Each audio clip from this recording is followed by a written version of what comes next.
সালমান ফারসি রাদিয়াল্লাহু তাআলা আনহু আমার নবীরে পরামর্শ দেয়, ইয়া রাসূলুল্লাহ, বেঈমানরা তো আমাদেরকে নির্মূল করে দেওয়ার জন্য অগ্রসর হইতেছে, 10,000 বাহিনী নিয়ে সামনে অগ্রসর হয়। এখন আমাদের করণীয় কি? আমি একটা প্রস্তাব দিতে পারি। বলে, কি প্রস্তাব? সূরার মধ্যে বসিয়া সালমান ফারসি একটা পরামর্শ দেয়। বলে, আমরা পরিখা খনন করব, ওরা যেই রাস্তায় আক্রমণ করবে ওই রাস্তাগুলো কেটে দিব, গভীর করে গর্ত খনন করব। আল্লাহর নবী বললেন, পরামর্শটা খারাপ না। সবাই এটা সিদ্ধান্ত দিল। এবার পরিখা খননের কাজ শুরু হয়ে গেল। ভালো করে খেয়াল করবেন, পরিখা খননের কাজ প্রতি 10 জনের জন্য 40 গজ করে আমার নবী নির্ধারণ করে দিলেন। বলে, 40 গজ করে প্রতি 10 জন গর্ত খনন করবা। স্বয়ং আমার নবীও ওই গর্ত খনন, পরিখা খননের কাজে লাগিয়ে গেলেন। সাহাবায়ে কেরাম, পেটে খাবার নাই, প্রচন্ড ঠান্ডা, প্রচন্ড শীত, পেটে নাই খাবার, ওই পরিখা খননের কাজে নিয়োজিত। আমার নবীও কাজ করেন, সাহাবারাও কাজ করেন, 1000 সাহাবা মিল্লা কাজ করতেছেন। এভাবে ওই পরিখা খনন করতে করতে একটা পর্যায়ে বিশাল একটা পাথর পড়ে গেল, বড় একটা পাথর পড়ে গেল। সবাই মিলিয়া চেষ্টা করলো ওই পাথরটা ভাঙ্গা যায় কিনা, কিন্তু না না না, সবাই মিলিয়া চেষ্টা করিয়াও পাথরটা ভাঙ্গা সম্ভব হয় না। এটা পরিখা খননের কাজে বিঘ্নতা ঘটলো। এবার কি করা যায়? বলে, চলো আল্লাহর হাবিবের কাছে চলো। আমার নবী রাহমাতুল লিল আলামিনের সামনে হাজির হয়, ডাক দিয়া বলে, ইয়া রাসূলুল্লাহ, এই যে পরিখা খনন করতেছি, বড় একটা পাথর বাধা হয়ে দাঁড়ালো, এটা ভাঙ্গা যায় না, পারি না, সবাই মিলিয়া চেষ্টা করলাম, সম্ভব হয় না। আল্লাহর নবী বললেন, কই, দেখায় দাও, চলো। নবীজি হাতের ভিতরে হাতিয়ারটা নিলেন, নিয়া তাকবীরের আওয়াজ দিয়া পাথরে একটা আঘাত করতে দেরি হয়, মুহূর্তের মধ্যে পাথরটা টুকরা টুকরা হতে দেরি হয় না। আমার নবীর পেটে পাথর, 3 দিন পর্যন্ত খাবার নাই। এই যে পাথরটা আঘাত করলেন, টুকরা টুকরা হয়ে গেল। জাবির বিন আব্দুল্লাহ রাদিয়াল্লাহু তাআলা আনহু, তিনি দৃশ্যটা দেখলেন, নবীর পেটে পাথর, এটা লক্ষ্য করলেন। তিনি দৌড়ায়া বাড়ি গেলেন, বিবিরে ডাক দিয়ে বললেন, বিবি রে, ও বিবি, ঘরে কি আছে? বলে, 1 সা পরিমাণ গম আছে। আর কি আছে? বলে, ওই যে বকরিটা ছাড়া আর কিছুই নাই। জাবের রাদিয়াল্লাহু তাআলা আনহু বলে, তুমি এগুলো গুঁড়া করো, আটা বানাও, খামিরা রেডি করো, আর আমি ওই বকরিটা আল্লাহর নামে জবাই করে চামড়া আলাদা করে আমি এগুলো কুটিয়া চুলার ভিতরে বসায় দেই। আমার নবীর পেটে পাথর, আমার নবী আজকে কয়েকদিন যাবত খাবার খায় না। আমি যাই, আমার নবীরে আমি দাওয়াত করব। জাবিরের বিবি বলে, যান, আপনি দাওয়াত করেন, কিন্তু একটু চুপি চুপি আমগো বাজেটের পরিমাণটা জানায় দিয়ে, আমগো বাজেটটা কি পরিমাণ জানায় দিয়ে, একটা বকরি আর 1 সা পরিমাণ জব, এটা আপনি জানায় দিবেন। 4-5 জনের বেশি হয়তো বা আমরা মেহমানদারি করতে পারবো না। জাবির রাদিয়াল্লাহু তাআলা আনহু আমার নবীর সামনে হাজির হয়, আমার নবীরে চুপি চুপি বলে, ইয়া রাসূলুল্লাহ, আমি আপনার জন্য একটু মেহমানদারি করতে চাই, বাজেট হলো এই 1 সা পরিমাণ জব আর একটা বকরি, আপনি আপনার সাথে কয়েকজনকে নিয়ে নিতে পারেন। আল্লাহর নবী রাহমাতুল লিল আলামিন ডাক দিয়া বলে, খন্দকের বাসিন্দারা শুনিয়া লও, জাবেরের বাড়ি তোমাদের সকলের দাওয়াত। জাবেরের কলিজাটা টিক টিক করা শুরু করলো, ব্যাপার কি? এখানে তো 1000 সৈনিক, যারাই পরীক্ষা খননের কাজে নিয়োজিত, আমার মেহমানদারির ক্যাপাসিটি মাত্র 8-10 জনের হবে, কিন্তু আমার নবী 1000 সবাইরে দাওয়াত দিয়ে দিল। জাবের দৌড়ায় বাড়ি যায়, বাড়ি গিয়া বলে, বিবি রে, ও বিবি, আমি তো নবীরে দাওয়াত দিছিলাম, কিন্তু আমার নবী আহজাবের খন্দক পরীক্ষা খননের কাজে যারা নিয়োজিত সবাইরে দাওয়াত করে দিছেন, বলে সংখ্যায় কত? 1000। এবার বিবি ডাক দিয়া বলে, তুমি একটু বলো তো, তুমি না আমার নবীরে কি বলছো? বলে, আমার নবীরে আমি পরিমাণ তুমি বলার জন্য বলছো, বলে দিছি। ক্যাপাসিটি কত জনের বলে দিছি। বলে, এরপরে আর আমাদের টেনশনের কারণ নাই, আমাদের মেহমানদারি 10 জনেরই হবে, বাকি 1000 ওটা আমার নবীর জিম্মায় চলে গেছে। চিল্লায় এখন সুবহানাল্লাহ। আল্লাহ নবী জাবের রাদিয়াল্লাহু তাআলা আনহুরে ডাক দিলেন, বললেন, ও জাবের গো, শুনিয়া লও, পাতিলে জাল দিতে থাকবা, গোস্ত হবে, আর রুটি বানানোর জন্য আরো কয়েকজন বলিয়া দিবা, আমি আসার আগ পর্যন্ত বানানো শুরু করবা না।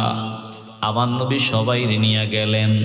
এবার আমার নবী একটু লালা মুবারক ওই পাতিলের ভিতরে দিয়া দিলেন, একটু লালা মুবারক আমার নবী ওই খামিরার মধ্যে দিয়া দিলেন।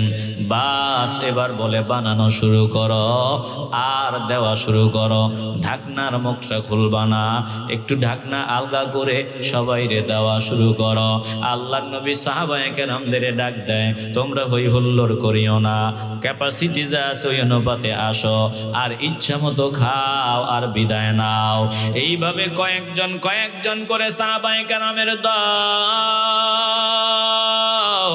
জাবের রাদিয়াল্লাহু তাআলা আনহুর বাড়িতে খাবার খায়, পেট ভরিয়া খায়, ইচ্ছা মতো খায় আর বিদায় হয়।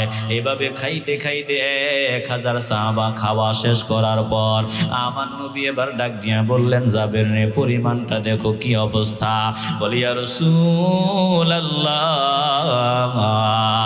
আগে যা ছিল এখনো তা আছে, একটু কমে না।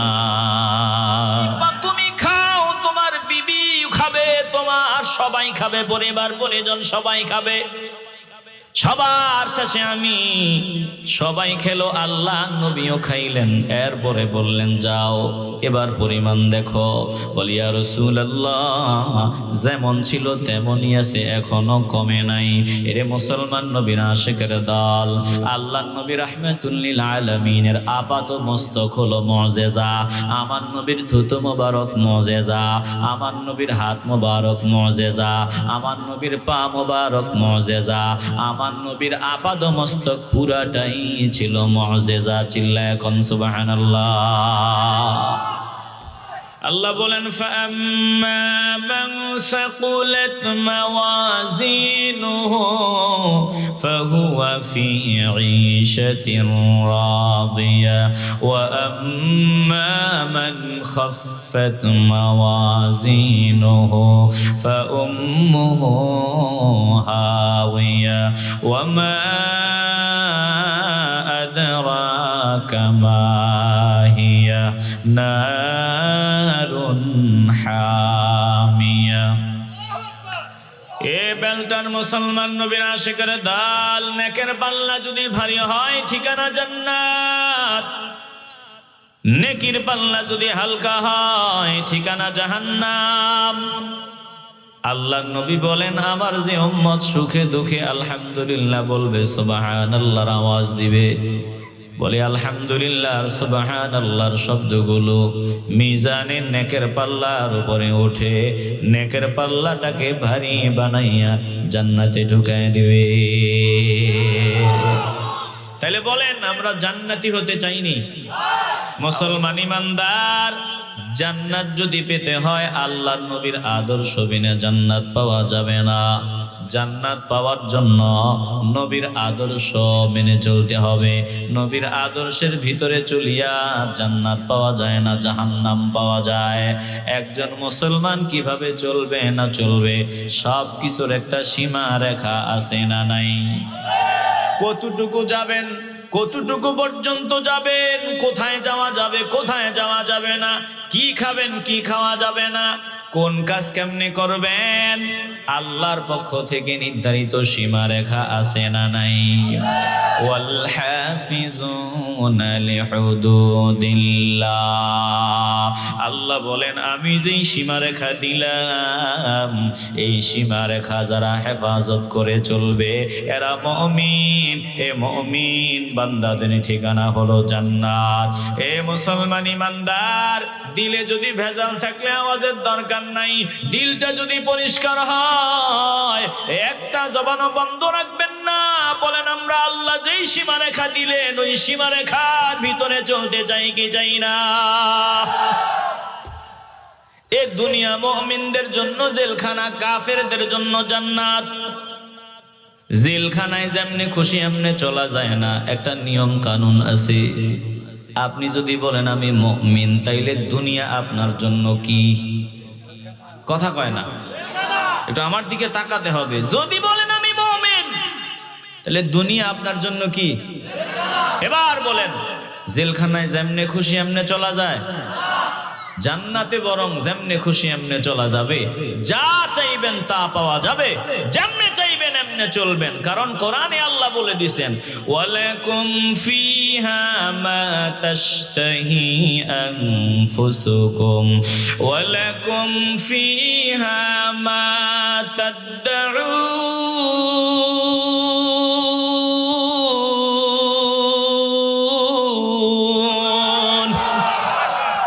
দুনিয়ায় মন যা চায় তা পাওয়া যায় না, আর জান্নাতে যা হবে সব মনের গতিতে হবে।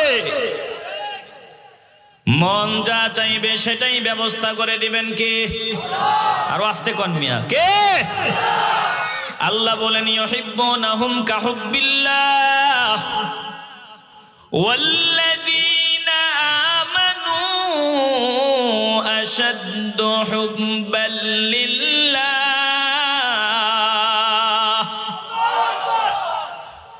দুনিয়ার মূর্তি পূজক যারা আছে তারা তাদের দেবতাকে ঠিক তেমন মহব্বত করে যেমন মহব্বত আমি আল্লাহকে করার দরকার ছিল। কিন্তু আমার ঈমানওয়ালা বান্দারা ব্যতিক্রম, যারা ঈমান আনছে তারা ব্যতিক্রম। ওয়াল্লাযীনা আমানু আশাদ্দু হুব্বাল লিল্লাহ, বলে ঈমানদাররা আমি আল্লাহকে যেমন মহব্বত করা দরকার, যেমন মজবুতির সাথে ভালোবাসা দরকার, ঠিক তেমন ভালোবাসে। এ মুসলমান ঈমানদার, একটা জবানও বন্ধ রাখবেন না, ঈমানের আওয়াজ দিয়ে বলবেন আমরা আল্লাহকে রব হিসাবে যেমন মহব্বত করা দরকার তেমন মহব্বত করতে চাই কি চাই না? কথা কয় না, বলেন আমরা আল্লাহকে যেমন ভালোবাসা দরকার তেমন ভালোবাসতে চাই কি চাই না? আল্লাহকে যারা ভালোবাসেন, আল্লাহকে যারা মহব্বত করেন, আপনারা দাবি করলেন আমারে ভালোবাসেন, ভালো করে বুঝেন। দাবি করলেন হুজুরকে ভালোবাসেন, দাবি করলেন পীর সাহেবকে ভালোবাসেন। পীর সাহেব বলল তুই ডান দিকে যা, আপনি গেলেন বাম দিকে। পীর সাহেব বলল সামনে যা, আপনি গেলেন পিছে। পীর সাহেব বলল কথা শোন, আপনি শুনলেন না। একটু দিল থেকে ঈমানের আওয়াজ দিয়ে বলবেন আসলেই কি আপনি পীর সাহেবকে দিল থেকে ভালোবাসতে পারছেন? আস্তে বলবেন না, জোরে বলেন। এটা ভালোবাসা না, এটা প্রতারণা, এটা মিথ্যা দাবি। আল্লাহকে যারা ভালোবাসবে তারা আল্লাহর নির্দেশ মেনে নিবে। আল্লাহ কি নির্দেশ দিয়েছেন ভালো করে খেয়াল করেন। আল্লাহ বলেন শোনো, লাকাদ কানা লাকুম ফি রাসূলিল্লাহি উসওয়াতুন হাসানাতুন লিমান কানা ইয়ারজুল্লাহা ওয়াল ইয়াওমাল আখির ওয়া যাকারাল্লাহা কাসীরা। একটু মন চাইলে চিল্লায় বলেন না আল্লাহু আকবার। আল্লাহকে যদি মহব্বত করে থাকেন, আল্লাহকে মহব্বতের একটা লক্ষ্য থাকে, উদ্দেশ্য থাকে।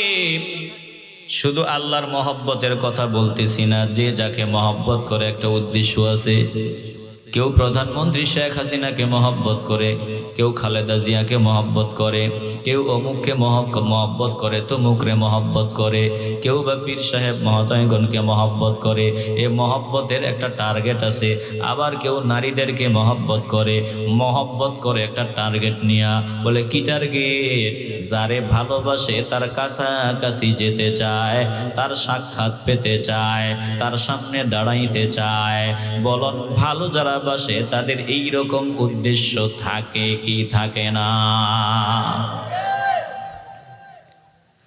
আবার আল্লাহ বলেন, শোনো, যারা লিমান কানা ইয়ারজুল্লাহ ওয়াল ইয়াউমাল আখির ওয়া যাকারাল্লাহা কাসীরা,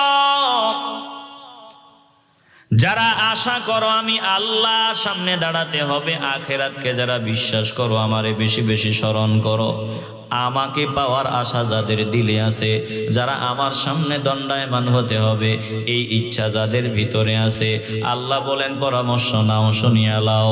লাকাদ কানা লাকুম ফি রাসূলিল্লাহি উসওয়াতুন হাসানা, নিঃসন্দেহে তোমাদের জন্য আমার রাসূলের মধ্যেই রয়েছে সর্বোত্তম আদর্শ। এ মুসলমান ইমানদার, নবীজির মধ্যেই রয়েছে সর্বোত্তম আদর্শ। কাদের জন্য? আল্লাহ বলে, লিমান কানা ইয়ারজুল্লাহ ওয়াল ইয়াউমাল আখিরা ওয়া যাকারাল্লাহা কাসীরা, যারা আশা করে আমি আল্লাহকে পাওয়ার, আল্লাহর সামনে দণ্ডায়মান হওয়ার, আখিরাতে যারা বিশ্বাসী। মালিক ডাক দিয়া বলেন, শোনো, যারা আমাকে পাওয়ার আশায় বেশি বেশি আমারে স্মরণ করো, তাফসীরের মাহফিলের ব্যবস্থা করিয়া আমারে স্মরণ করো, হাঁটতে হাঁটতে আমার স্মরণ করো, চলতে চলতে আমার স্মরণ করো, রিকশাওয়ালা রিকশা চালাও, চাপে চাপে জিকির করো, আমারে স্মরণ করো। বলে ওই চাকরিজীবী বান্দা, আমার স্মরণ করো, আমার জিকির করো। বলে আমারে পাওয়ার আশায় যে আমারে জপন করো, আমারে জপ। আখেরাতে বিশ্বাস করো, আমার সামনে দাঁড়াতে হবে এই বিশ্বাস রাখো। তাইলে তোমাদেরকে আমি পরামর্শ দিলাম, আমার হাবিবের মধ্যে তোমাদের জন্য রয়েছে সর্বোত্তম আদর্শ। একটা জবানও বন্ধ রাখবেন না, ইমানের আওয়াজ দিয়ে বলবেন। দিলে ভেজাল থাকলে চুপ থাকবেন। দিল যদি পরিষ্কার হয়, ইমানের আওয়াজ দিয়া বলবেন। বলেন, আমরা আল্লাহর নবীর আদর্শ মেনে চলার চেষ্টা করতে চাই কি চাই না? আস্তে বলবেন না, জোরে বলেন, চাই কি চাই না? নবীজির আদর্শ ছাড়া জান্নাত পাওয়া যাবে না, জাহান্নাম হবে ঠিকানা। আজ আমরা দেখি জওয়ান যুবক, নবীর আদর্শ ভালো লাগে না, বেঈমানদের নিয়ম কানুন পদ্ধতি ভাল লাগে। চুল কাটে ওই বেঈমানদের দেখানো শিখানো স্টাইলে, প্যান্ট পরে বেঈমানরা যেরকম প্যান্ট পরে, ছিঁড়া প্যান্ট, আবার এখন হয়ে গেছে হাফ প্যান্ট, হাঁটুর উপরে প্যান্ট। কথা কন না কেন? আস্তে বলবেন না, জোরে বলেন। এটা ফ্যাশন। ওই যে শিখছে একজনের কাছে, ফরজ তরক করো, কবিরা গুনাহ করো, আমার নবীর উম্মত দাবি করো, নবীর বৃদ্ধাঙ্গুলি দেখাও। তুমি নবীর আশিক না, তুমি নবীর প্রেমিক না, তুমি নবীর দুশমন।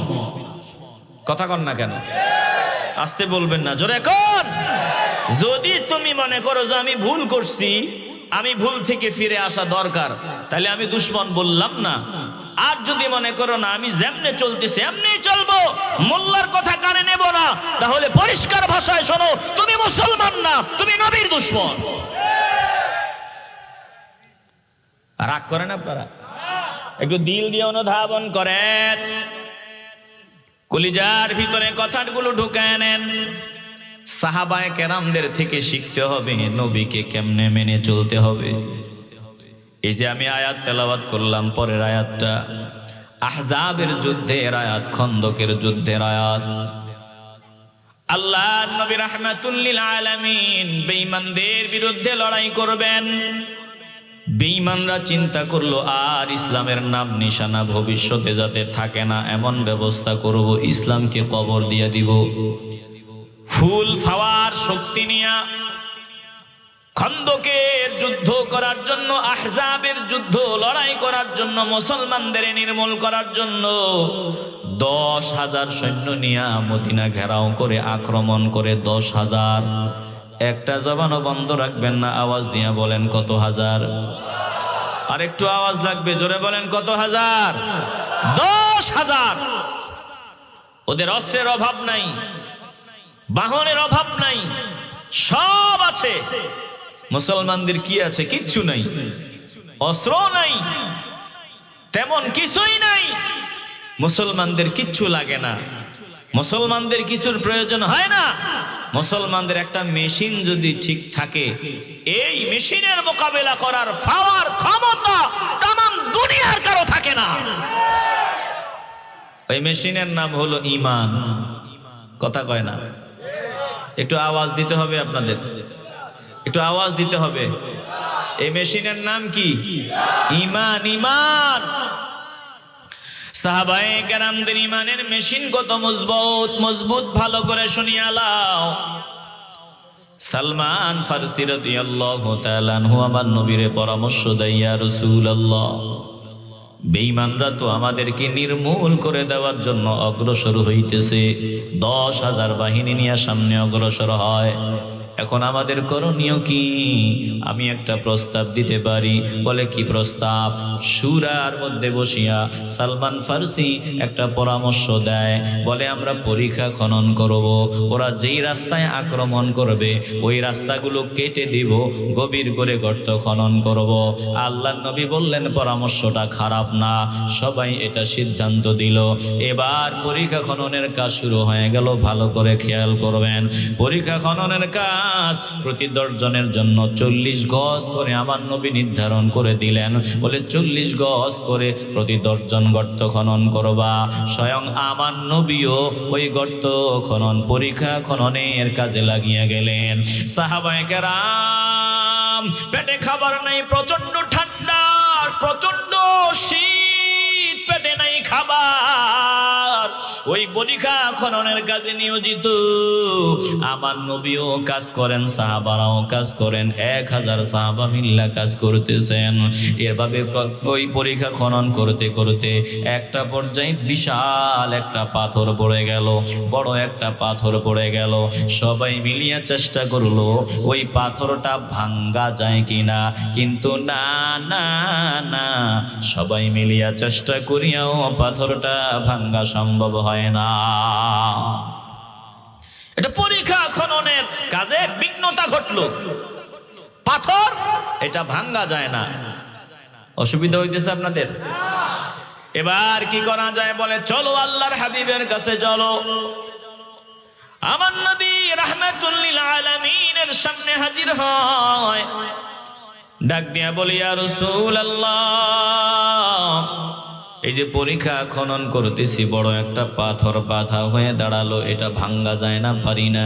সবাই মিলিয়া চেষ্টা করলাম, সম্ভব হয় না। আল্লাহর নবী বললেন, কই দেখায় দাও, চলো। নবীজি হাতের ভিতরে হাতিয়ারটা নিলেন, নিয়া তাকবীরের আওয়াজ দিয়া পাথরে একটা আঘাত করতে দেরি হয়, মুহূর্তের মধ্যে পাথরটা টুকরা টুকরা হতে দেরি হয় না। আর একটু আওয়াজ দিয়া বলেন না সুবহানাল্লাহ। ওই যে কইছি না, ভিতরের মগজও নাই, ভিতরের মগজও নাই, আসেনি? কথা কয় না, আসেনি? আর ইমানদারের ইমানের পাওয়ার তো কমে না। কোরআন সুন্নাহর বয়ান যত শোনে তত বাড়ে। চিল্লে কোন ঠিক কিনা? একটু দিল দিয়ে অনুধাবন করে নেন সামান্য সময়। নবীজি সবাই মিলিয়া পারল না, পাথরটা ভাঙ্গা গেল না। আমার নবী আসলেন, আঘাত করলেন, পাথর টুকরা হয়ে গেল। একটু দিল থেকে ইমানের আওয়াজে বলবেন, আমার নবীর শক্তি পাওয়ার ক্ষমতা দিয়েছেন কে? আরো আস্তে কোন, কেউ শুনবো? আমার নবীর শক্তি দিছেন কে? কত শক্তি দিছেন? বলে আসমান জমিন সৌরজগৎ নবমণ্ডল ভূমণ্ডল গ্রহ নক্ষত্র তামাম দুনিয়ার তামাম সৃষ্টির ভিতরে যেই শক্তি আছে, পাওয়ার আছে, ক্ষমতা আছে, আমেরিকা বলেন, ব্রিটেন বলেন, রাশিয়া বলেন, ভারত বলেন, তামাম দুনিয়ার মানুষের কাছে যত ক্ষমতা আছে, অথবা ফেরেশতাদের ক্ষমতার কথা বলেন, সব মিলাইয়া সবার ক্ষমতা যা হবে, আমার নবীরে আল্লাহ যেই ক্ষমতা দিছেন, ওই ক্ষমতার পাওয়ারের ধারে কাছেও কেউ যেতে পারবে না। নবীরে পাওয়ার ক্ষমতা দিছেন কে? আসতে হবে না, একটু আওয়াজ দিয়ে বলবেন কে? কত ক্ষমতা দিছেন? নবীজি জমিনে দাঁড়াইয়া আসমানের দিকে ইশারা করেন, আসমানের চাঁদেও আমার নবীর পাওয়ার চলে। মুসলমান নবীর আশিকের দল, আমার নবীর পেটে পাথর, 3 দিন পর্যন্ত খাবার নাই। এই যে পাথরটা আঘাত করলেন, টুকরা টুকরা হয়ে গেল। জাবির বিন আব্দুল্লাহ রাদিয়াল্লাহু তাআলা আনহু তিনি দৃশ্যটা দেখলেন, নবীর পেটে পাথর, এটা লক্ষ্য করলেন। তিনি দৌড়ায়া বাড়ি গেলেন, বিবিরে ডাক দিয়ে বললেন, বিবি রে, ও বিবি, ঘরে কি আছে? বলে 1 সা পরিমাণ গম আছে। আর কি আছে? বলে ওই যে বকরিটা ছাড়া আর কিছুই নাই।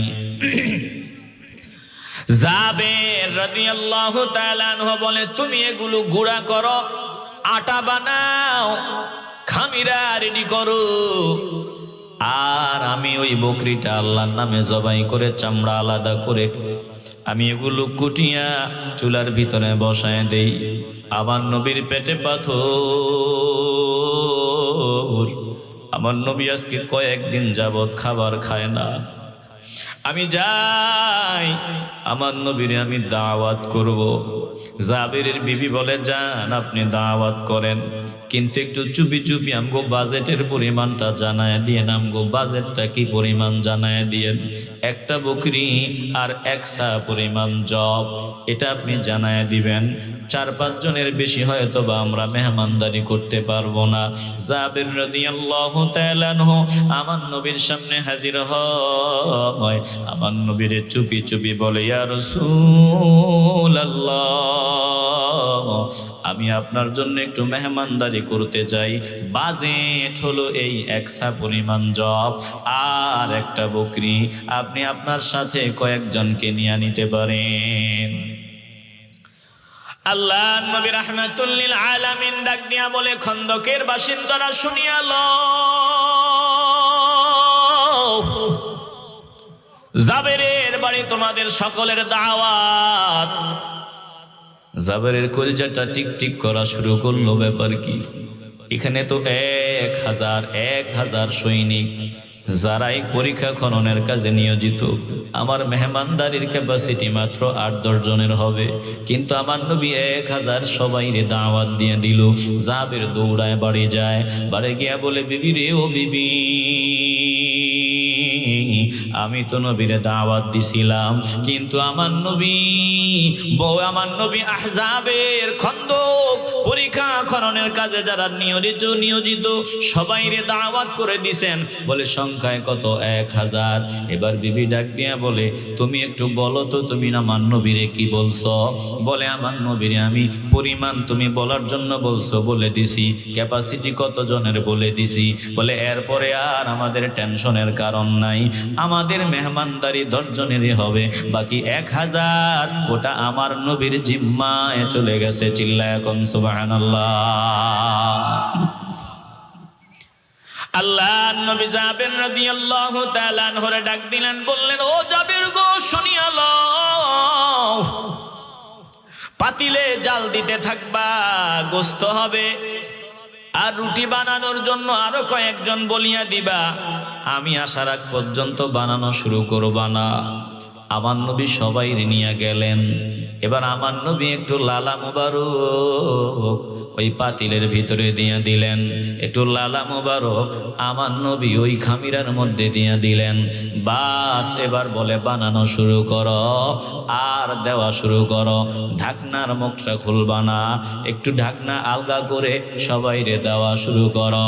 আল্লাহর নবী সাহাবায়ে কেরামদের ডাক দেয়, তোমরা হই হুল্লোড় করিও না, ক্যাপাসিটি যা আছে ওই অনুপাতে আসো আর ইচ্ছা মতো খাও আর বিদায় নাও। এইভাবে কয়েকজন করে সাহাবায়ে কেরামের দল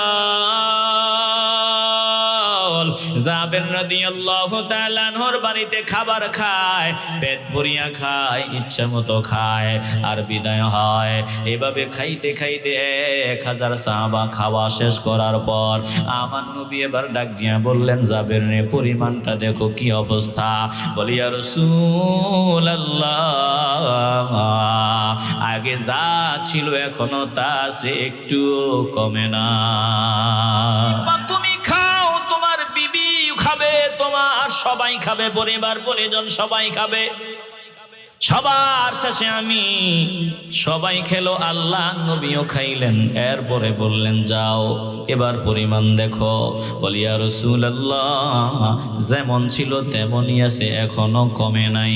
এরে মুসলমান নবীর আশিকের দল, আল্লাহ নবী রাহমাতুল লিল আলামিনের আপাত মস্তক হলো মুজিজা।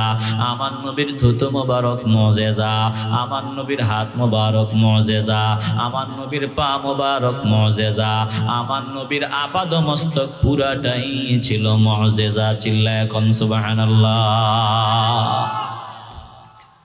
কত দামি নবী, কত কষ্ট করেছেন সাহাবায়ে কেরাম। একটু দিলটা নরম করিয়া দেন। সব থেকে বেশি হাদিস বর্ণনাকারী সাহাবী, একটু নাম বলেন তো কি? মাশাআল্লাহ। এই যে বলছেন আপনারা, সব থেকে বেশি হাদিস বর্ণনাকারী সাহাবী আবু হুরায়রা রাদিয়াল্লাহু তাআলা। কত কষ্ট করেছেন, বলে ক্ষুধার যন্ত্রণা সহ্য করতে পারতেন না, মাটিতে গড়াগড়ি করতেন। মানুষ মনে করতো অসুস্থ, এই কারণে মাটিতে শুয়ে আছে। কিন্তু না না না, ক্ষুধার যন্ত্রণা যখন সহ্য করতে পারতেন না, তখন জমিনে শুয়ে থাকতেন। একদিন প্রচন্ড ক্ষুধা, আবু হুরায়রা রাদিয়াল্লাহু তাআলা আনহু রাস্তার কিনারেই বসে গেলেন। মনে মনে চিন্তা করেন, দেখি না কেউ যদি আসে আমারে দেখে, একটু সালাম দিলে চেহারার দিকে তাকায় আমি বুঝি আমার পেটে ক্ষুধা। আসতেছেন হযরতে আবু বকর সিদ্দিক রাদিয়াল্লাহু তাআলা আনহু। মনে বড় আশা। আবু বকর সিদ্দিক রাদিয়াল্লাহু তাআলা আনহুরে দেখিয়া আবু হুরায়রা সালাম দেয়, একটু কালাম হয়। কিন্তু আবু বকর সিদ্দিক রাদিয়াল্লাহু তাআলা আনহু বুঝতে পারেন নাই, সালামের হিকমত বুঝতে পারেন নাই। এই মুসলমান ইমানদার তিনি চলে গেলেন। আবু হুরায়রার ব্যথা যেন আরো বেড়ে গেল, ক্ষুধার জ্বালা যেন আরো বাড়িয়া গেল। এবার কিছুক্ষণ পর ওমর রাদিয়াল্লাহু তাআলা আনহু আসতেছেন। ওমরকে দেখিয়া আসা, সালাম দিলেন, একটু কালাম হলো, কিন্তু ওমর মূল ব্যাপারটা বুঝতে পারলো না। এবার কিছুক্ষণ পর নজর দিয়া দেখে রাহমাতুল লিল আলামিন আসতেছেন। আল্লাহর নবীর দেখিয়া আবু হুরায়রা রাদিয়াল্লাহু তাআলা আনহু সালাম দিলেন। আল্লাহর নবী সালামের জবাব নিলেন, আর আবু হুরায়রার দিকে তাকাইয়া একটা মুস্কি হাসি দিলেন। এ মুসলমান ইমানদার, সন্তানের মনের ব্যথা বেদনা দুনিয়ার কেউ না বুঝুক, মা সবার আগে বুঝে। উম্মতের দরদ, উম্মতের মনের কি তামান্না, এটা কেউ না বুঝলেও সবার আগে আমার নবী বুঝে। একটা জবানও বন্ধ দিবেন না, নবীরে বুঝার পাওয়ার দিছেন কে?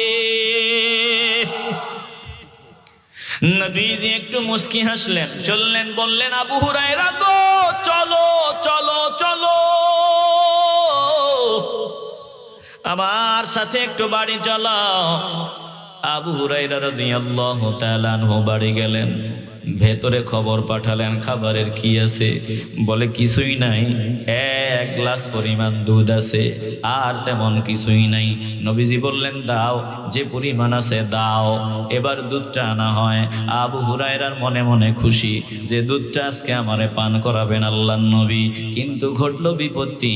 আমার নবী ডাক দিয়া বললেন, যাও যাও যাও, ওই যে আসহাবে সুফা যারা আছে, তোমার মতো আরো যারা যারা আছে ইসলাম কবুল করার কারণে নিজের বাবা তাকে সরায় দিছে, মা তাকে সরায় দিছে, ইসলাম কবুল করার কারণে মাতৃভূমিতে থাকতে দেয় নাই, নির্যাতন চালাইয়া মাতৃভূমিতে থেকে বিতাড়িত করে দিয়েছে। এই রকম মুসলমান আরো 70 জন আছে, সবাই রে ডাকিয়া নিয়ে আসো। এবার আবু হুরায়রার মনটা খারাপ হয়ে গেল, আরে সবাই রে যদি এক গ্লাস দুধ থেকে পান করায় তাইলে আজকেও আমার পেটের ক্ষুধা আর নিবৃত হলো না। এবার সবাই হাজির। আল্লাহর নবী বলেন দাও, দেওয়া শুরু করে দাও, ডান দিক থেকে একজন একজন করে দেওয়া শুরু করে দাও, আর বলো যতক্ষণ পেটে কুলায় ততক্ষণ পর্যন্ত পান করবে। জোরে কোন সুবহানাল্লাহ।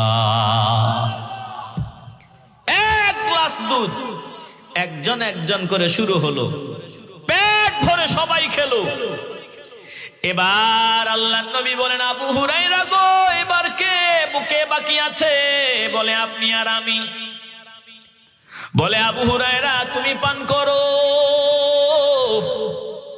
আবু হুরায়রা রাদিয়াল্লাহু তাআলা আনহু পান করলেন, ইচ্ছা মতো পান করলেন। বললেন আবার করো। আবু হুরায়রা রাদিয়াল্লাহু তাআলা আনহু আবার করলেন। আমার নবী বললেন আরো করো, তিনি আরো করলেন। তৃতীয়বারের পর ডাক নিয়ে বলি ইয়া রাসূলুল্লাহ, একটুও জায়গা নাই, পুরা ফিলাপ হয়ে গেছে, আর এক ফোঁটা খাওয়ার মতো এবিলিটি আমার নাই। এবার আল্লাহর নবী বাকিটুকুন পান করলেন। এরে মুসলমান ইমানদার, আল্লাহর নবীর বিষয়গুলা ভিন্ন।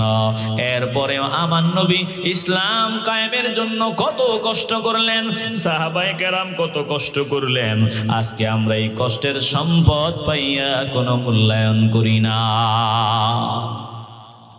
কোনো মূল্য আমাদের কাছে নাই। নবীজি ক্ষুধার জ্বালায় পেটে পাথর বেঁধেছেন, না খেয়ে দিনের পর দিন কাটিয়েছেন এই দিন প্রতিষ্ঠা করার জন্য। আজকে আমরা আমাদের সামনে দিনকে কবর দেওয়ার ষড়যন্ত্র করা হয়, আমরা চুপ থাকি। কথা কন না কেন? আসতে বলবেন না, জোরে বলেন ঠিক কি না? ইসলামী শিক্ষাকে এই জমিন থেকে বিদায় করার ষড়যন্ত্র করা হয়, আমরা চুপ থাকি। হুজুররা চিল্লায়, আলেমরা চিল্লায়। কেন আলেমরা চিল্লাবে কেন? আলেমদের জন্য ইসলাম, আপনাদের জন্য ইসলাম না। কথা কয় না, আসতে বলবেন না, জোরে বলেন। মুসলমান নবীর আশিক একটু দিলটা নরম করিয়া দেন। আমার মালিক বলেন ওয়ালাম্মা রাআল মুমিনুনাল আহজাব, বেঈমানরা 10,000 সৈন্য নিয়ে যখন মদিনা মুনাওয়ারা ঘেরাও করলো, ওই সৈন্যদের দিকে নজর দিয়া সাহাবায়ে কেরামরা বলে ফেললো, বলা শুরু করলো, ক্বালু হাযা মা ওয়া'আদানাল্লাহু ওয়া রাসূলুহু ওয়া সাদাকাল্লাহু ওয়া রাসূলুহু ওয়া মা যাদাহুম ইল্লা ঈমানান ওয়া তাসলীমা।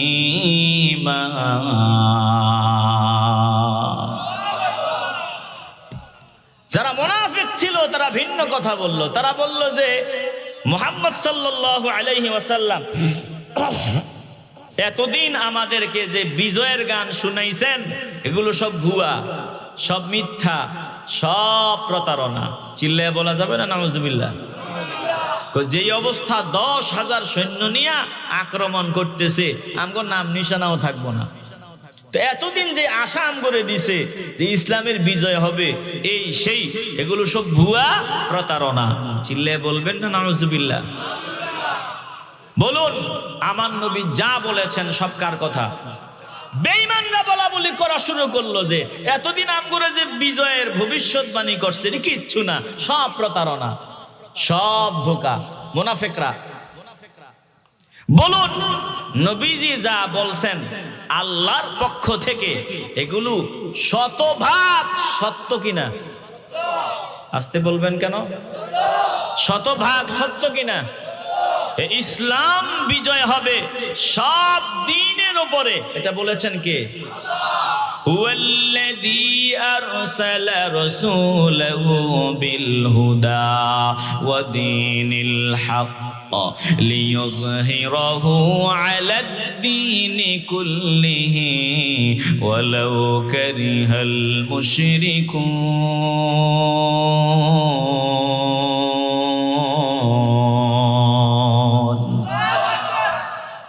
আমার মাওলা বলেন, ও হাবিব আমার, আমি আপনার যেই দিন, সত্য দিন সহকারে পাঠাইছি, প্রেরণ করেছি, লিইয়ুযহিরাহু আলাদ দ্বীনি কুল্লিহি, বলে সব দিনের উপরে এই দিনকে আমি সমুন্নত করার জন্য, সব দিনের উপরে এই দিনকে বিজয়ী করার জন্য আপনাকে সত্য দিন আর হেদায়েত সহ আমি পাঠাইছি। এটা হবেই হবে। ওয়ালাউ কারিহাল মুশরিকুন, ভারতের মুশরিকরা যতই অপছন্দ করুক, সারা দুনিয়ার বেঈমানরা যতই অপছন্দ করুক, লাভ নাই, এই দিন কায়েম হবেই হবে, কোনো সন্দেহ নাই। চিল্লায়া বলেন ঠিক কিনা? সন্দেহ আছে? একটু দিল দিয়ে অনুধাবন করেন। বাস্তব একটা নমুনা আপনাদের শোনায় দিই, বিরক্ত হচ্ছেন না তো? সূরাতুল বালাদে, বালাদের তাফসীর আমি করব, এটা ভিন্ন সময় করব ইনশাআল্লাহ, যদি আশেপাশে কোথাও আসি দেখা হলে। সূরা বালাদে আল্লাহ তাআলা নবীকে অগ্রিম বিজয়ের সুসংবাদ দিয়েছেন। এমন সময় দিয়েছেন যেই সময় বাজারে নবীর বিরোধিতা, মক্কার এরিয়ার ভিতরে নবীর বিরোধিতা, ওই হাটে ঘাটে মাঠে ময়দানে সব জায়গায় নবীর বিরোধিতা, শুধু বিরোধিতা, সব ওদের দখলে। ঠিক এমন সময় আল্লাহ অগ্রিম জানায়া দিছেন, বিজয় বেশি দূরে না, অনতি বিলম্বে আমি বাইতুল্লাহর চাবি কাঠি আপনার হাতে উঠাই দিব। একটু দিল দিয়ে অনুধাবন করে নেন। বেঈমানরা হাসাহাসি করেছিল, বলে কি পাগল, কি কয়, বলে বাইতুল্লাহর চাবি কাঠি ওর হাতে যাবে। আবার যেই মক্কার অলিতে গুলিতে উলুলের আওয়াজ শোনা যায়, মক্কার ঘরে ঘরে উলুলের আওয়াজ শোনা যায়, এই মক্কার ঘরে ঘরে আল্লাহর কালামের তেলাওয়াত শোনা যাবে। বলে কি, বলে এটা বুঝার জন্য বেশি দিন অপেক্ষা করা লাগে নাই, মাত্র 1 থেকে 2 বছরের মাথায় আল্লাহ তাআলা ওটা বাস্তবায়ন করে দেখায় দিছেন। চিল্লায় এখন সুবহানাল্লাহ। হৃদয় নিয়ে উপলব্ধি করেন, যত দিন যাবে, যত সেকেন্ড যাবে, যত মুহূর্ত যাবে, শুধু দিন এর বিজয়ের সময় কাছে আসবে। চূড়ান্ত পর্যায়ে দিন কায়েম হবে। সারা দুনিয়ার রান্ধ্রে রান্ধ্রে এ কোরআনের আইন যে শরিয়া, এটা কায়েম হবে। ওই দিন বেশি দূরে না, খুব নিকটে। আপনাদের হয়তো কথাগুলো কেমন কেমন লাগতে পারে, এটাই বাস্তব। তালেবানদের দিকে নজর দেন, আফগান মুজাহিদদের দিকে নজর দেন, ওরা চেয়েছিল নিশ্চিহ্ন করে দিবে, 2 যুগ পর্যন্ত চেষ্টা চালিয়েছে, পারে নাই। সংখ্যা কমে না, এত মারি আসে থেকে। এখন আবার বেঈমানরা ফিলিস্তিনের মুসলমানদের উপর অত্যাচার চালাইতেছে। ওরা ভাবতেছে বিজয় খুব সহজে অর্জন করে নিবে। না, বিজয় অত সোজা না, অত সহজ না, বরং এই বাইতুল্লাহর আল্লাহর ঘরের চাবি কাঠি মুসলমানদের হাতেই আল্লাহ তাআলা দান করে দিবে। বাইতুল মুকাদ্দাস দখলদারদের থেকে মুক্ত হবে। ওই দিন বেশি দূরে না, ইহুদিদের নাম নিশানা জমিন থেকে চিরতরে মুছে দিবেন কে? শুধু একটু সময়ের ব্যাপার। সাহাবায়ে কেরামদের মতো একটু ইমানের ছিটে ফোঁটা যদি ওনাদের মতো ইমানের ছিটে ফোঁটাও যদি ওনাদের ইমানের ছিটে ফোঁটাও যদি আমাদের ভিতরে থাকে, ইনশাআল্লাহ বিজয় সুনিশ্চিত। তবে শর্ত হলো আমরা খাঁটি ঈমানওয়ালা হতে হবে। বেঈমানরা মুনাফিকরা তো বলা বলি শুরু করলো শেষ। 10,000 সৈন্যের মোকাবিলা করা সম্ভব না।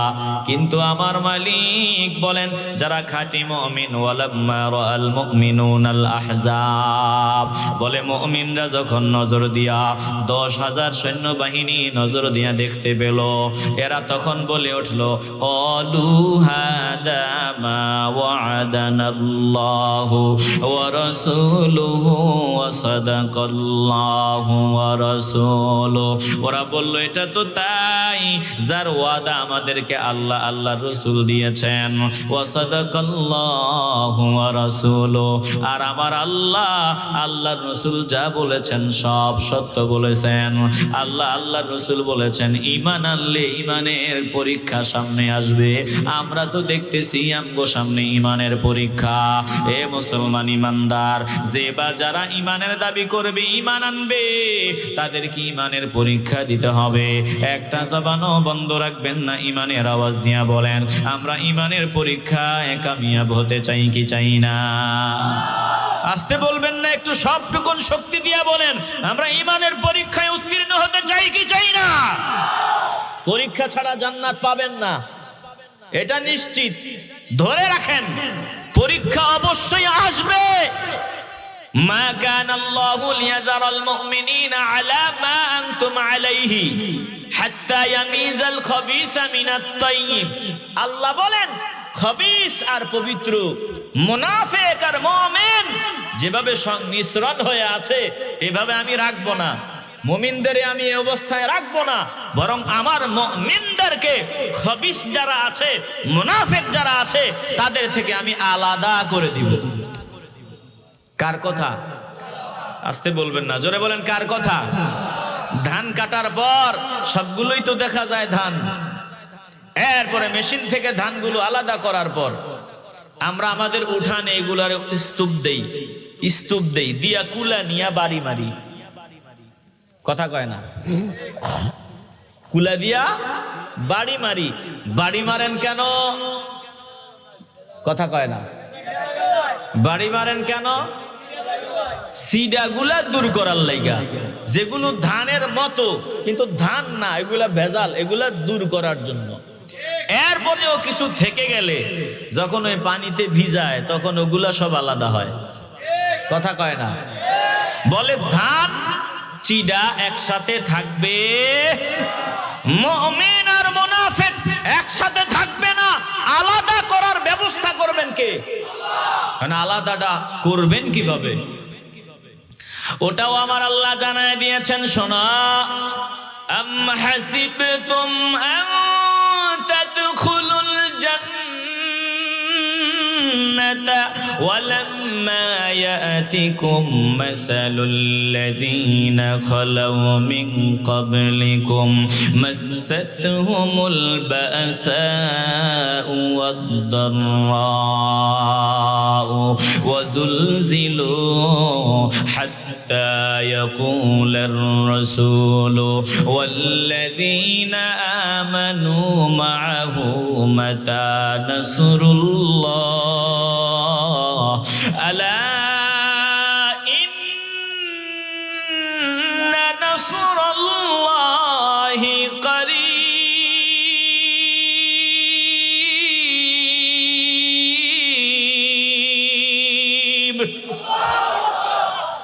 আল্লাহ বলেন, আম হাসিবতুম আন তাদখুলুল জান্নাহ, তোমরা কি মনে করছো তোমরা জান্নাতি হয়ে যাবা, জান্নাতে প্রবেশ করে ফেলবা? ওয়ালাম্মা ইয়াতিকুম মাসালুল লাযীনা খালাউ মিন ক্বাবলিকুম, অথচ এখনো তোমাদের উপরে, তোমাদের পূর্ববর্তীদের উপরে যে ঝড় তুফান ঈমানের পরীক্ষা নেমে এসেছিল, এই রকম এখনো তোমাদের উপর নেমে আসে নাই। কি রকম অবস্থা তাদের হয়েছিল? আল্লাহ বলেন, মাসাতহুমুল বাসাউ ওয়াদ-দাররাউ ওয়াযুলজিলু, অর্থ সংকট, দুঃখ কষ্ট, এমনকি তারা ভীত প্রকম্পিত হয়েছিল। হাত্তা ইয়াকুলার রাসূলু ওয়াল্লাযীনা আমানু মা'আহু মাতা নাসরুল্লাহ, বলে তাদের সাথে রসুলগণ পর্যন্ত ভীত সন্ত্রস্ত হয়ে পড়েছিল। আর ইমানওয়ালারা তো ছিলই। ওরা বলতো নির্যাতন, অত্যাচার, অবিচার সহ্য করতে না পারিয়া ডাক দিয়া বলতো, মালিক আর অত্যাচার আমাদের সহ্য হয় না, মাতা নাসরুল্লাহ, কখন আপনার সাহায্য আসবে? আল্লাহ তাআলা বলেন, হাবিব আমার আমি শোনায় দিছিলাম, আমি সান্ত্বনা দিছিলাম, আলা ইন্না নাসরুল্লাহি করিব, আমার সাহায্য অতি নিকটে। এ মুসলমান ইমানদার, আল্লাহর সাহায্য বেশি দূরে না, আল্লাহর সাহায্য নিকটে। তবে যদি মুমিন হও, মুমিনদের কাছ থেকে ইমানের পরীক্ষা আল্লাহ নেবেন। যখন 10,000 সৈন্য নজর দিয়া দেখলো সাহাবায়ে কেরাম সংখ্যায় মাত্র 3,000, তার বিপরীত দিক থেকে ওরা 10,000, ওদের অস্ত্র শস্ত্র সব আছে, সাহাবাদের অস্ত্রেরও তেমন ব্যবস্থা নাই, সওয়ারিরও ব্যবস্থা নাই। এবার খাঁটি ঈমানওয়ালারা ডাক দিয়ে বলল, ওয়ালাম্মা রাআল মুমিনুনাল আহজাব, যখন ওই মুমিনরা সৈন্যবাহিনীর বিশাল দল দেখলো, দল দেখিয়া বলল, ক্বালু হাযা মা ওয়া'দানাল্লাহু ওয়া রাসূলুহু ওয়া সাদাকাল্লাহু ওয়া রাসূলুহু, আরে এটা তো তাই, যার ওয়াদা আমাদেরকে আল্লাহ আল্লাহ রাসূল দিয়েছেন, আর আল্লাহ আল্লাহ রাসূল যা ওয়াদা দিয়েছেন সত্যই দিয়েছেন। আল্লাহ বলেন, ওরা পরিস্থিতি এই রকম অবস্থা দেখিয়া, বেঈমানদের অস্ত্র শস্ত্র দেখিয়া, বিরাট বাহিনী দেখিয়া তারা ভয় পায় নাই, বিচলিত হয় নাই, বরং ওয়ামা যাদাহুম ইল্লা ঈমানান ওয়া তাসলিমা, ওদের ঈমান আর আনুগত্যই বৃদ্ধি পেয়েছে, ঈমান আর আনুগত্যই বৃদ্ধি পেয়েছে। এ মুসলমান ইমানদার, যতই ঝড় তুফান আসুক একটা জবানও বন্ধ রাখবেন না, বলেন আমরা ঈমানের উপর অটল অবিচল থাকতে চাই কি চাই না? আবার আল্লাহ বলেন, মিনাল মুমিনিনা রিজালুন সাদাকু, মুমিনদের মধ্যে কেউ কেউ তারা যেই ওয়াদা করেছিল ওই ওয়াদা তারা পূর্ণ করেছে। মা আহাদুল্লাহ আলাইহি, বলে যেই ওয়াদা তারা আল্লাহর সাথে করেছিল, আমি মাওলার সাথে করেছিল, ওই ওয়াদা তারা পূর্ণ করেছে। একটু দিল দিয়ে অনুধাবন করেন, মুমিনদের মধ্যে কতক লোক কেউ কেউ যেই ওয়াদা মাওলার সাথে করেছে, ফামিনহুম মান কাদা নাহবাহু, তারা তাদের মান্যত, তারা তাদের নিয়ত পূর্ণ করে নিয়েছে। ওয়ামিনহুম মাইয়ান্তাজির, আর কেউ কেউ তারা তাদের নিয়ত মান্যত পূর্ণ করার অপেক্ষায় আছে। ওমা বাদদালু তাবদীলা, তারা তাদের ওয়াদা থেকে এক চুল পরিমাণ সরিয়া যায় নাই। এ মুসলমান ইমানদার, সাহাবায়ে কেরামদের মধ্যে সবার একটাই নিয়ত ছিল, শাহাদাত, শাহাদাত, একটাই চিন্তা ছিল, শাহাদাতের তামান্না, শাহাদাতের মরণ। মাওলারে ডাক দিতেন, মালিক যেমন তেমন মরণ দিয়েন না, শাহাদাতের মরণ দিয়েন। প্রত্যেক সাহাবাই শাহাদাত কামনা করতেন, এমন ভাবে বলতেন যে আল্লাহ, বলতেন আমার এমন মন চায়, আমাদের এমন মন চায় যে একবার শহীদ হই, আবার জীবিত হই, আবার শহীদ হই, আবার জীবিত হই, আবার শহীদ হই, আবার জীবিত হই, শতবার শহীদ হই, শতবার জীবিত হই, হাজারবার শহীদ হই, হাজারবার জীবিত হই। এটা ছিল সাহাবায়ে কেরামদের সকলের তামান্না। আজ মুসলমানরা মাইর খায় কেন? বলে মাইর খাওয়ার মূল কারণ হলো মুসলমানদের ভিতরে শাহাদাতের তামান্না নাই। মুসলমানরা মনে করে যে মৃত্যুর হাত থেকে বাঁচিয়া যাব। আরে বোকার দল, মরণের হাত থেকে বাঁচবা না, মরণ নির্ধারিত সময় আসবে। তোমার জন্য যত কড়া নিরাপত্তার ব্যবস্থা করা হোক, ওই নিরাপত্তা চাদর বেষ্টন করিয়া, সব চূর্ণ বিচূর্ণ করিয়া, সময় মতো আজরাইল তোমার সামনে দাঁড়ায়া যাবে। আজরাইলের হাত থেকে বাঁচা যাবে না। যতদিন হায়াত আছে আমাদেরকে কেউ মারতে পারবে না, হায়াত না থাকলে কেউ জমিনে রাখতে পারবে না। একটা জবানও বন্ধ রাখবেন না। ইমানের আওয়াজ দিয়া বলেন, আমাদের মৃত্যুটা আল্লাহ আল্লাহ রসুলের ভালোবাসায়, দিন প্রতিষ্ঠায় হোক। বলেন আমরা এমন মরণ চাই কি চাই চাই না। ডেকে নিবে যেদিন আমারে তোমার প্রিয় করে নিও, হায়াতের দিন ফুরালে খাতেমা ইমান মোরে দিও, খাতেমা ইমান মোরে দিও। ও আল্লাহ, একটু দিল থেকে চিল্লায় বলেন আল্লাহ। শেষ সময় একটু আওয়াজ দিয়ে বলেন আল্লাহ। ও আল্লাহ, কালিমা নসিবে মোরে দিও, কালিমা নসিবে মোরে দিও। এ মুসলমান ইমানদার, সাহাবায়ে কেরাম আল্লাহর নবীর হাতে হাত রেখে বয়াত গ্রহণ করেছেন।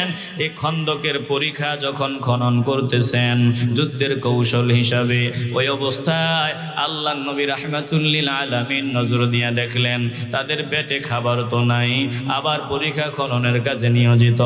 আমার নবী দৃশ্যটা দেখিয়া চোখের পানি ছাড়িয়া মাওলার দরবারে দোয়া করলেন, আল্লাহুম্মা ইন্নাল আইশা আইশাল আখিরা ফাগফিরিল আনসার ওয়াল মুহাজিরা। আয় আল্লাহ, প্রকৃত সুখ শান্তি আখিরাতের শান্তি আপনি আনসার মুহাজিরদের জন্য আখিরাতের শান্তির ব্যবস্থা করিয়া দেন, তাদের ভুল ত্রুটিগুলো ক্ষমা করিয়া দেন। যেই মাত্র আল্লাহর নবী চক্ষু মোবারকের পানি ছাড়িয়া তাদের জন্য দোয়ার বাণীগুলো উচ্চারণ করে, তারাও তেলাওয়াত করতে দেরি হয় না, বলতে দেরি হয় না, ইয়া রাসূলুল্লাহ নাহনুল্লাযী বায়াউ মুহাম্মাদা আলাল জিহাদি মা বাকিনা আবাদা। আপনার চিন্তার কারণ নাই, ওরা 10,000, আমরা সংখ্যায় কম, আমরা ভয় পাবো না, বরং জীবনের শেষ রক্ত ফোঁটা দেহে থাকা পর্যন্ত আমরা দিনের পথে আপনার অনুসরণ করে কোরবানি দিয়েই যাব। এ মুসলমান ইমানদার, একটা জবানও বন্ধ রাখবেন না। চূড়ান্ত পর্যায়ে ওই 10,000 সৈন্য নাকানি সুবানি খাওয়ানোর ব্যবস্থা আল্লাহ করেছেন। যদিও মুসলমান সংখ্যায় 3,000, অস্ত্রেরও ব্যবস্থা ছিল না, আল্লাহ আসমান থেকে ফিরিস্তা পর্যন্ত পাঠায়া দিলেন, ফিরিস্তারাও শামিল হয়ে গেল বেঈমানদের সাইজ করার জন্য। আর বেঈমানরা মনের জ্বালা নিয়ে পরাজয় বরণ করিয়া পিছু হটতে বাধ্য হয়। আমার আল্লাহ নবীর গলায়, মুমিনদের গলায় বিজয়ের মালা পরায়া দেয়। আলোচনা লম্বা না, একটু দিল দিয়ে অনুধাবন করিয়া নেন। আল্লাহ নবীকে, সাহাবায়ে কেরামদেরকে সাহায্য করার জন্য আল্লাহ জমিনে ফেরেশতা পাঠিয়েছেন। এখনো যদি নবীর পাগলা যারা হবে, আল্লাহর ওলি যারা হবে, তাদেরকে সাহায্য করার জন্য ফেরেশতা পাঠিয়ে দিবেন কে? আসতে বলবেন না, জোরে বলেন কে? আরে এটা পাঠায় আমরা বুঝি না, আমরা বুঝি না। তালেবানদেরকে নিশ্চিহ্ন করে দিতে চাইছিল, 2 যুগ পর্যন্ত চেষ্টা করছে, সম্ভব হয় না। যে শক্তি যে কমাইতে চাই কমে না, এত শক্তি পায় কোত্থেকে? বরং আমরা যদি আরো 1 যুগ, আরো কিছুদিন ওদের বিরুদ্ধে যুদ্ধ করি, ফকির হয়ে যাবো। এই জন্য কান ধরে উঠা বসা করে ওদেশ থেকে পালাইতে বাধ্য হয়েছে। কোন দেশ? আমেরিকার মতো মহাশক্তিশালী দেশ। বিরক্ত হইতেছেন আপনারা? এখন গাদ্দাররা মনে করে হামাস মুজাহিদদেরকে খুব সহজে পরাজিত করে ফেলবে। আরে না, বোকার দল, তোরা দেখবি যত মারবি কুল কিনারা নাই, শেষ হবে না, যুদ্ধ শেষ হবে না, তোরা ফকির হয়ে যাবি, তোরা ধ্বংস হবি, তারপরেও ইসলামকে নিশ্চিহ্ন করা সম্ভব হবে না। আসতে বলবেন না, জোরে বলেন ঠিক কিনা? তাহলে আমি আলোচনার লম্বা করব না। মুসলমানদের দিলে একটাই তামান্না থাকবে, সেটা হলো শাহাদাতের তামান্না। কথা কয় না? কিসের তামান্না? শাহাদাতের তামান্না। সাহাবায়ে কেরামদের ভিতরে ছিল, আল্লাহর ওলিদের ভিতরে ছিল, আল্লাহর প্রিয় বান্দাদের ভিতরে ছিল, আমাদের ভিতরেও থাকতে হবে। এই তামান্না আমাদের ভিতরে নাই বলেই আজকে আমরা লাঞ্ছিত, নিপীড়িত, হেয় প্রতিপন্নিত। মুসলমান ইমানদার দল মত নির্বিশেষে একটু দিল থেকে ইমানের আওয়াজে বলবেন, আমরা শাহাদাতের মৌত আল্লাহর কাছে চাই কি চাই না?